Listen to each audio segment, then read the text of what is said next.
Lihat yang gagal bayar, si DC Pinjol itu mulai memperkarakan nasabah dan mengajak bertemu sampai di kantor desa loh ya. Dan bahkan ngancam ya akan dipiralkan ke sosial media juga gitu kan. Assalamualaikum warahmatullahi wabarakatuh. Kembali lagi bersama saya di sini. Apa kabar kalian semua? Semoga dalam keadaan sehat walafiat dan selalu dimudahkan rezekinya. Di video kali ini saya akan membahas salah satu penagihan dari debt collector yang memang katanya sekarang sih mulai gencar, mulai barbar dan juga memperkarakan nasabah, membawa nasabahnya sampai bertemu di kantor desa gitu kan. Itu pengancaman dari DC. Apakah benar seperti itu? Oke, sebelum itu yang baru bergabung tentunya bantu channel ini untuk berkembang dengan cara klik tombol subscribe yang ada di bawah dan juga bunyikan notifikasi loncengnya supaya saat upload video terbaru kalian mendapatkan pemberitahuannya. Dan untuk teman-teman yang punya permasalahan pinjol, yang masih gali lubang tutup lubang, sudah tidak bisa bayar pinjolnya, boleh dikonsultasikan masalah Anda terlebih dahulu ke WA yang ada di deskripsi video.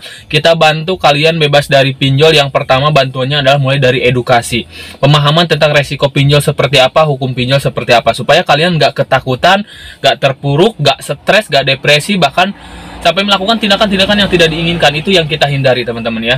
Oke, kita lanjut membahas topik kali ini. Seperti yang tadi saya bilang, ada salah satu debt collector yang mau melakukan pengancaman. Ini sih salah satu nasabah yang konsultasi ke saya ya. Dia ngajak bertemu katanya di kantor desa dan akan memviralkan ke media sosial. Nah, seperti ini di sini ya. Hal seperti ini akan tetap terjadi. Terjadinya bukan terjadi memang kenyataan terjadi sampai bertemu ke kantor desa, bukan. Tapi terjadi pengancaman-pengancaman oleh si debt collector sendiri. Ya. Ini sebenarnya dilakukan oleh aplikasi Ada Kami ya. Dia memang punya gagal bayar di aplikasi Ada Kami. Dilakukan oleh mereka. Yang harus Anda pahami makanya adalah resiko pinjol yang kalian punya. Apakah ada DC lapangan atau enggak? Kan seperti itu. Aplikasinya apakah legal atau enggak? Aplikasi Ada Kami itu aplikasi OJK, gitu, legal. Dan dia itu tidak memiliki yang namanya DC lapangan ataupun kolektor lapangan. Kembali lagi secara logikanya, mereka tidak memiliki kolektor lapangan. Ngapain ngajak ke kantor desa? Datang ke rumah pun tidak akan? Benar gak? Apalagi mereka itu aplikasi legal, mau memviralkan ke media sosial. Secara nyatanya memviralkan hutang kita ke publik, apalagi media sosial, udah jelas itu pencemaran nama baik. Dan itu tindakannya pidana. Sedangkan kita nggak bayar pinjol kita, mau ratusan juta, puluhan juta juga ada hukumnya, yaitu dasar hukumnya itu perdata. Kan seperti itu. Dan memang sih di dalam pengancaman-pengancaman ini, mereka itu tidak bilang dari aplikasi apa. Walaupun kenyataannya sih nasabah ini memang gagal bayar di aplikasi Ada Kami. Nah, poinnya untuk teman-teman yang memang mendapatkan pengancaman penagihan seperti itu, nggak usah didengerin, nggak usah ditanggapin. Itu hanya ocehan-ocehan penagihan. Kalau secara nyatanya mereka itu cemen. Ya, iya si DC-nya itu cemen. Cemennya kenapa? Tidak berani bilang dari aplikasi apa, hanya melakukan pengancaman-pengancaman biasa aja. Ya, karena jelas secara hukum itu tidak diperbolehkan. Secara penagihan dalam peraturan ataupun SOP yang berlaku itu tidak diperbolehkan. Mereka cemen, gak bilang dari aplikasi apa. Karena apa? Tujuan mereka adalah menyerang mental kalian, menakut-nakuti kalian. Bukan kenyataan akan terjadi, teman-teman.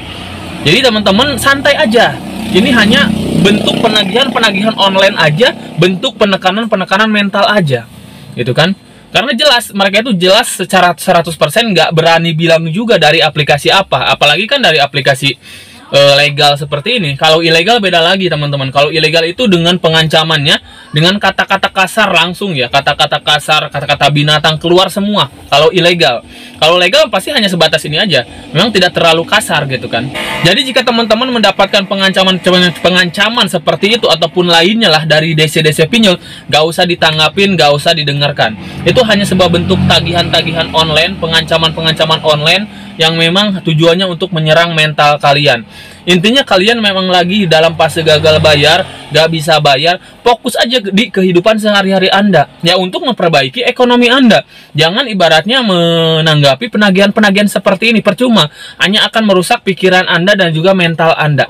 Jadi pekerjaan Anda juga jangan nantinya gak benar gitu kan, seperti itu. Lebih baik gak usah ditanggapin sama sekali, karena memang jelas tujuannya hanya untuk menyerang mental. Mau datang ke kantor desa, jelas aplikasinya nggak ada desa lapangan.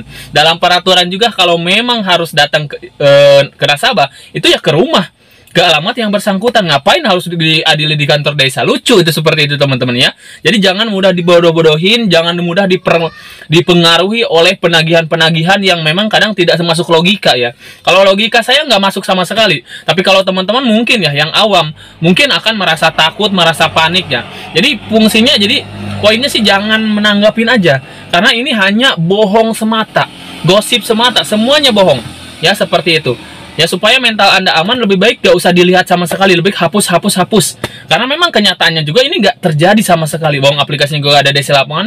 Aplikasi yang ada DC lapangan aja ya datang mah harusnya ke rumah.